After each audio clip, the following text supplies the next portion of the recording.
Oh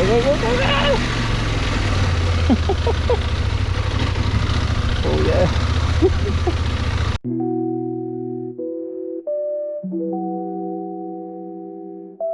Welcome back to Scooter to Blink POV. Today we have CFMOTO 800MT Adventure Edition with ABS.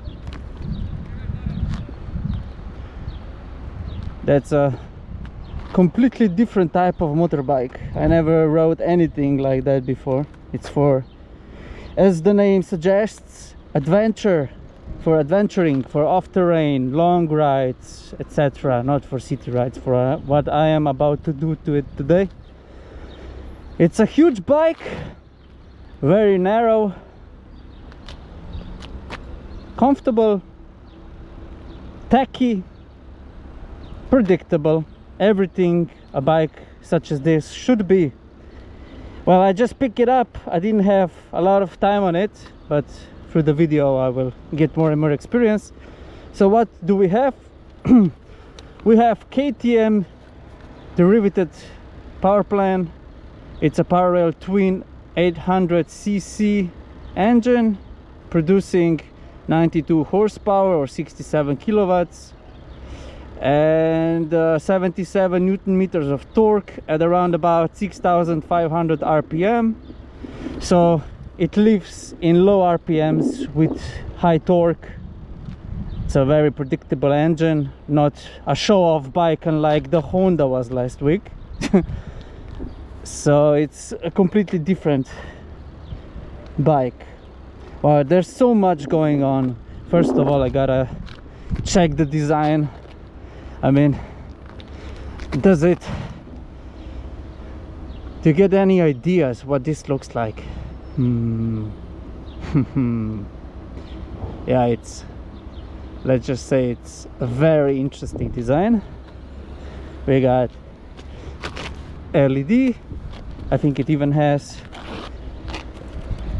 a nice welcoming animation. Oh, quite simple. We have fog lights in the back. We also have a very good looking LED light, single exhaust, Swingarm aluminum, 6.7 kilos. They really are proud of the lightness of this Swingarm. Well, and I think the frame only weighs 17 kilograms. They are very proud of that.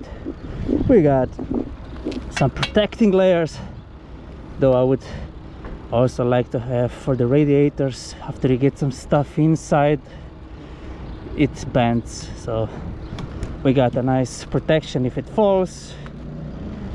This is all standardized, so you can add some Kuffers in German. This looks a little bit different. LEDs everywhere. It's a pretty tacky bike. Some wind protection. Highway should be no problem. I think it's even adjustable. With some screws you can twist it and lift it up, pull it down. You got USBs, everything you need for a long ride, and also a 12-volt socket. So 19-liter tank, gas of course. The fuel consumption is set to be at around 5.6 liters per 100 kilometers, but that's just a number. I checked. I will not have it long enough to actually measure the fuel it spends, but the power is transmitted through a chain and a 6-speed gearbox, and we have a Quickshifter and a blipper. So the same as with the Honda, you don't need to even know how to ride it. You don't need to use the clutch. You only, when you hold the gas, you only switch with the leg, the gear up, down. So it's very intuitive, very simple to drive.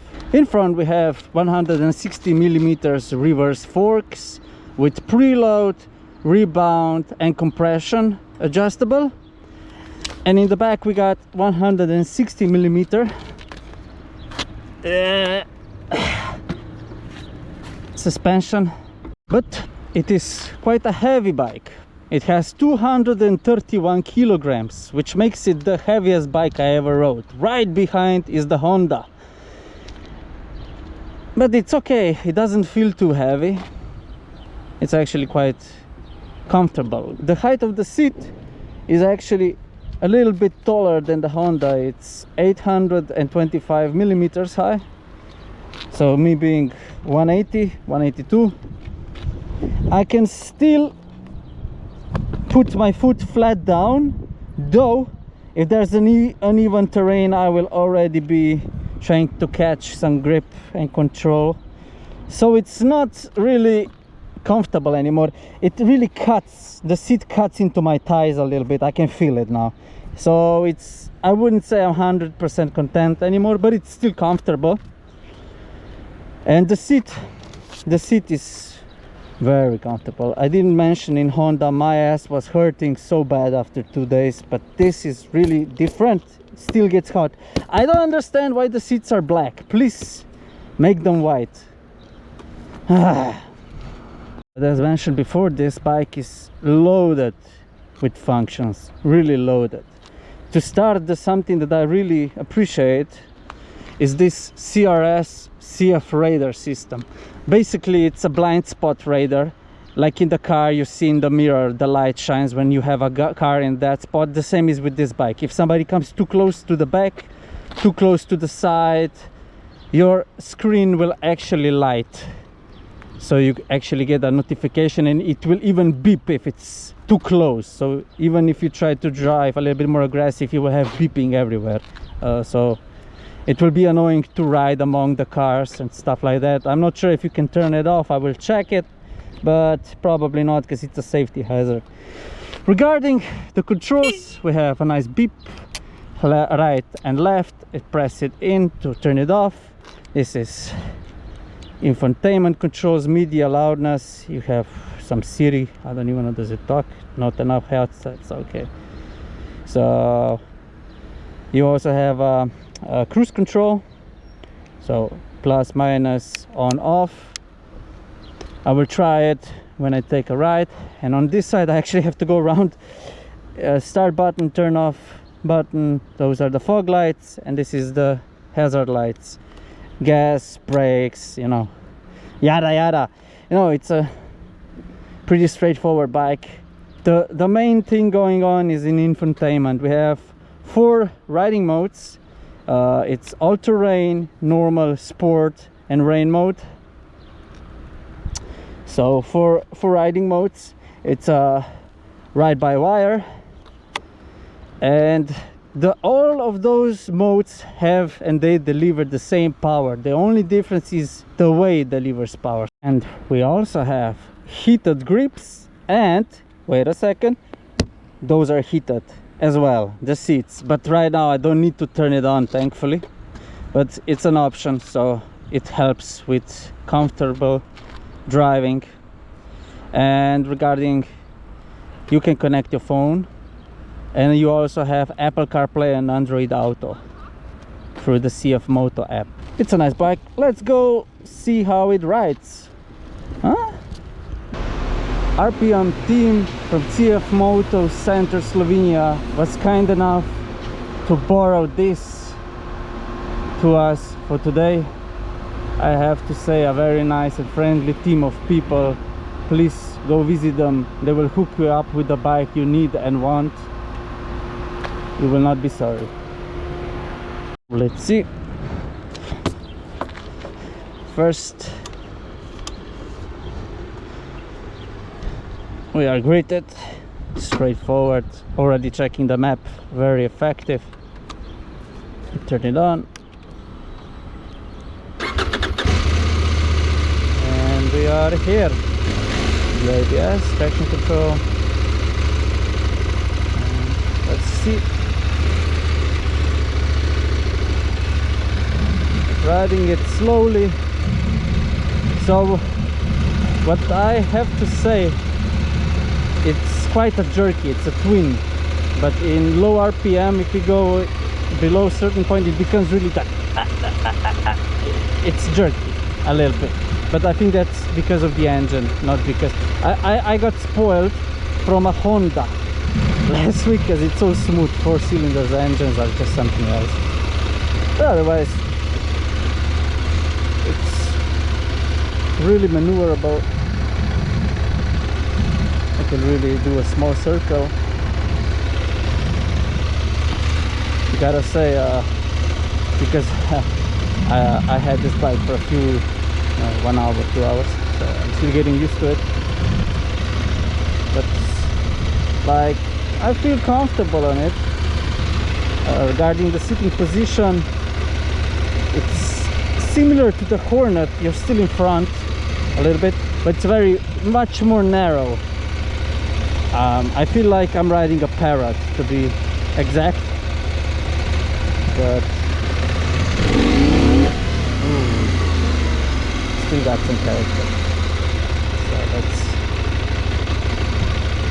I don't like, maybe because I'm riding, huh? If I stop and I try to change now, now it's perfect. Okay, sport, I don't want to turn off the ABS, but okay. So if it's all-terrain, it turns off ABS,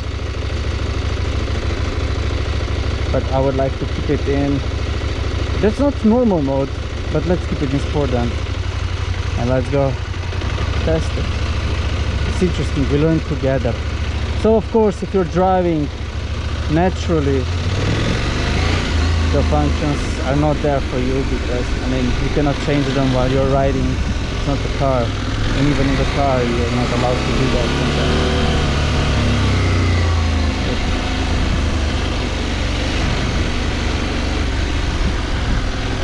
It's very flippable.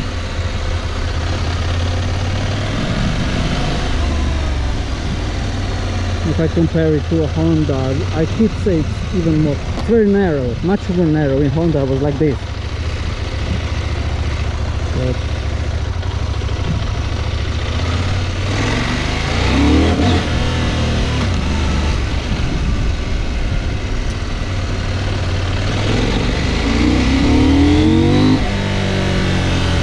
so regarding the performance, the power is there.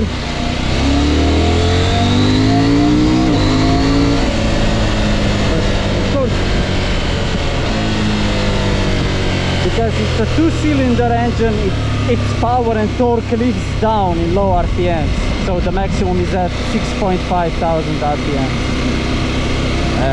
Yeah, otherwise the engine is fun and lively, energetic. This bike will get you going. You know, it's easy on your hands. You're really sitting. You have all the weight on your ass, so the hands are very relaxed. Try it. So, cruise control.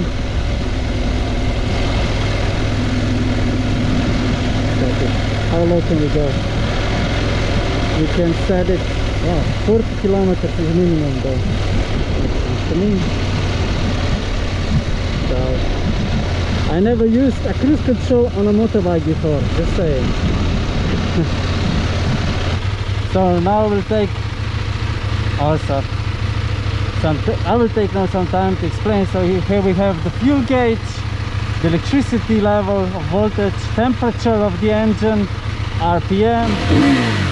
Here we have speed in sport mode, and what I like is the pressure in the tires and the temperature. So if I change the settings, I guess nothing changes. Okay, so the gauges stay the same, so that's good to know. And we have the time and which lights are on, if I have a long lights or not. Yeah, I gotta say, if you don't connect your phone, you get some stupid problems. The navigation goes over, and I don't know, I don't like that too much, but maybe they will solve it in software.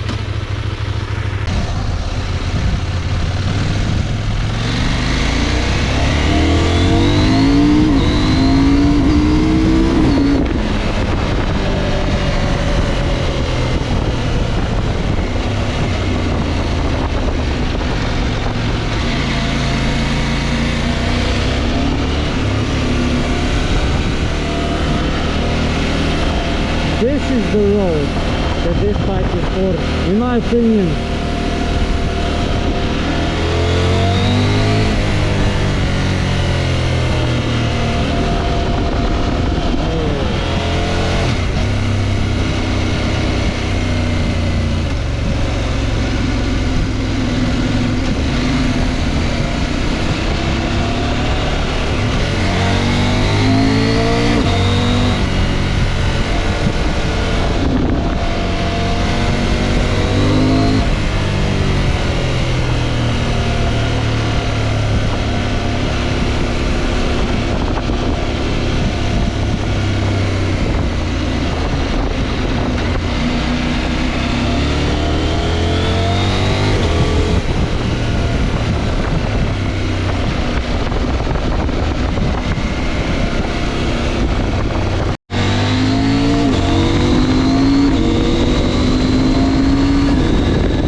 cup of tea, to be fair. So I first stopped successfully, and then I find again Sport Rain Offroad Plus. I guess, yeah. I don't want to ride with short. That would be very fun.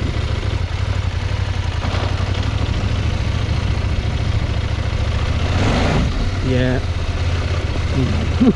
This is not for me. I will fall in 1 second. I need the fattest tire I can get.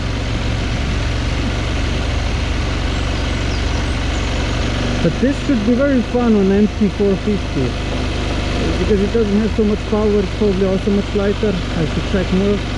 No, but this is not funny. This is. Ooh. What am I doing? I have no idea.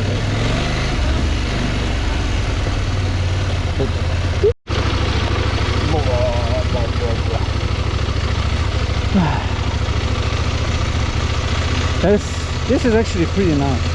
So I finally managed to get it into Terrain Offroad Plus, and it's very comfortable. The suspension is very nice. I couldn't be mad at me.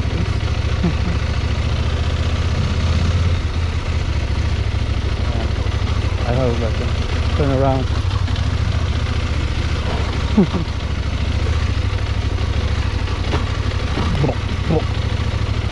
Very nice.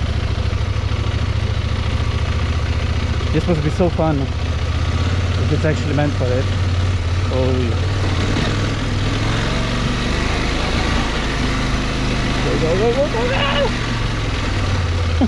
go! Oh yeah. Okay.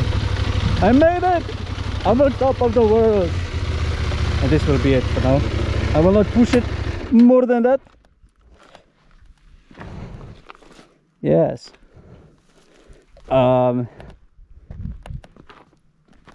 It's a good bike for it, for the terrain. It's fun.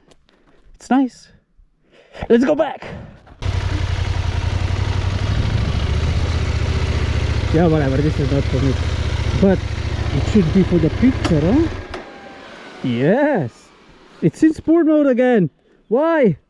It doesn't want to go off-road, huh? Damn, that's gonna be a good shot. Let's check the software.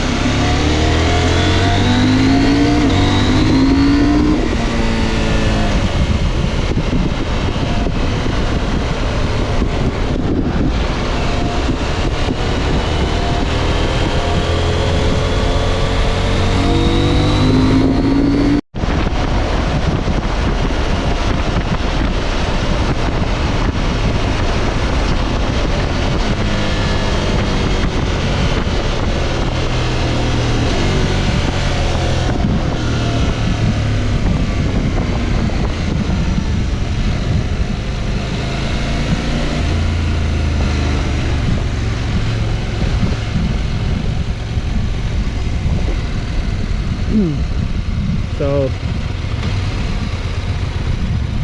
some highway impressions, I have to say it's not, because it's nimble, it's also shaky.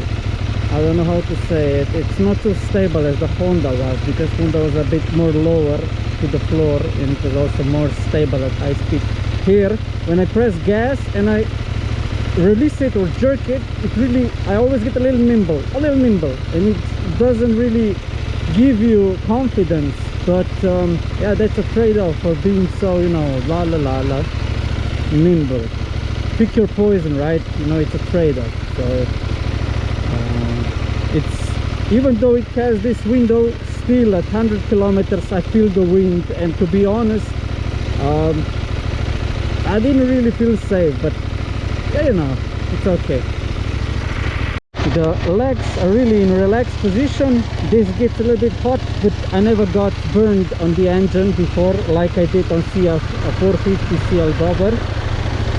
It's very narrow, like a girl's body, you know, very nice. Here I would put some grips so I can grip it better.